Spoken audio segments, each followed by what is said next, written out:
السلام علیکم ورحمۃ اللہ وبرکاتہ نحمده ونصلی علی رسولہ الکریم اما بعد۔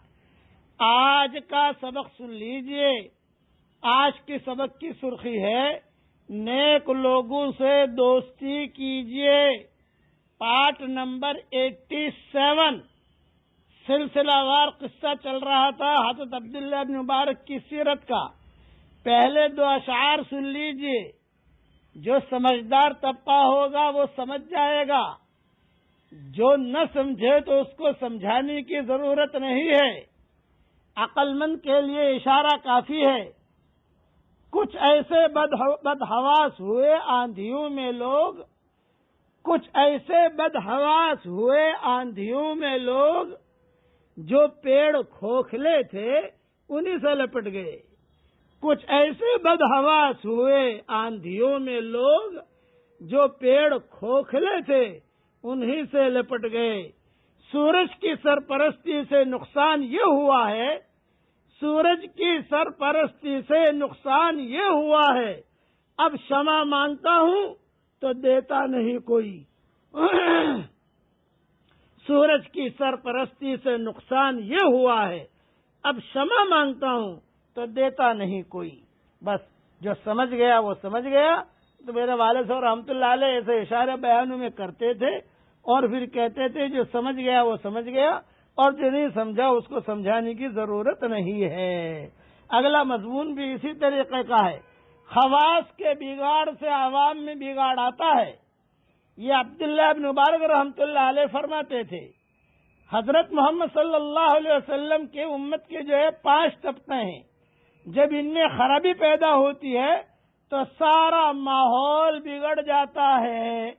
ایک روز حضرت مسیب بن واضح رحمۃ اللہ علیہ سے حضرت عبداللہ بن مبارک نے پوچھا کہ تم کو معلوم ہے کہ عام بگاڑ اور فساد کیسے پیدا ہوتا ہے؟ عوام لوگ کیسے بگڑتے ہیں؟ عواموں میں بے دینی کیسے آتی ہے؟ جو کھوکھلے درخت ہوتے ہیں انہیں سے کیسے لپٹ جاتے ہیں لوگ؟ یہ کب ہوتا ہے؟ کچھ پتا ہے؟ تو انہوں نے کہا نہیں مجھے معلوم نہیں۔ تو حضرت عبداللہ بن مبارک نے فرمایا بیٹا سن، خواص کے بگاڑ سے عوام میں بگاڑ پیدا ہوتا ہے۔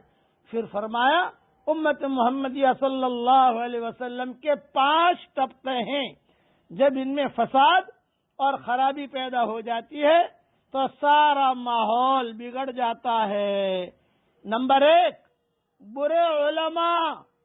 یہ انبیاء کے وارث تھے، مگر جب دنیا کے حرص و طمع میں پڑ جائیں تو پھر کس کو اپنا مقتدی بنایا جائے؟ جب علماء ہی بگڑ جائیں، جو انبیاء کے وارث ہیں وہی بگڑ جائیں تو پھر کس کو مقتدی بناویں، کس کو امام بناویں؟ دوسرا، تجار، یہ اللہ کے امین ہیں، جب یہ خیانت پر اتر آئیں تو پھر کس کو امین سمجھا جائے؟ تیسرا، مجاہدین، یہ اللہ کے مہمان ہیں، جب یہ مال غنیمت کی چوری شروع کر دیں پھر دشمن پر فتح کس کے ذریعے سے حاصل کی جائے؟ زہاد، یہ زمین کے اصل بادشاہ ہیں، جب یہ لوگ برے ہو جائیں تو پھر کس کی پیروی کی جائے؟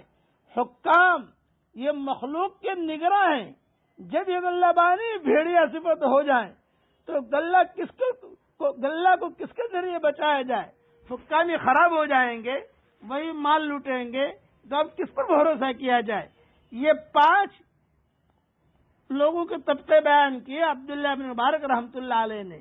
یہ مضمون میں نے میری کتاب بکھرے موتی جلد 3 صفحہ 225 سے لیا ہے، وہاں دیکھ لیا جائے۔ اس لیے یہ جو اشعار پڑھے ہیں اسی طرف اشارہ ہے۔ یہ 5 طبقوں میں اگر مکمل دین آ گیا تو سمجھ لیجئے کہ پوری انسانیت میں دین آ جائے گا انشاءاللہ۔ اللہ تعالی ہم سب کو نیک بنائے، دین پر چلنے کی توفیق عطا فرمائے۔ دوسری بات، اس وقت میرے ساتھ کچھ جملے پڑھ لیجئے آپ، جو بہت مفید رہیں گے۔ پڑھیے، اللہم لک الحمد کما انت اہلہ فصل وسلم علی سیدنا محمد کما انت اہلہ وفعل بنا ما انت اہلہ فإنک اہل التقوی واہل المغفرہ.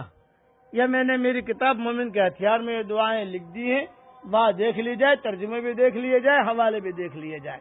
اللہ تعالی ہمیں وہ کام کرنے کی توفیق دے جس سے اللہ راضی ہو، اور اس کام سے بچنے کی توفیق دے جس سے اللہ ناراض ہو.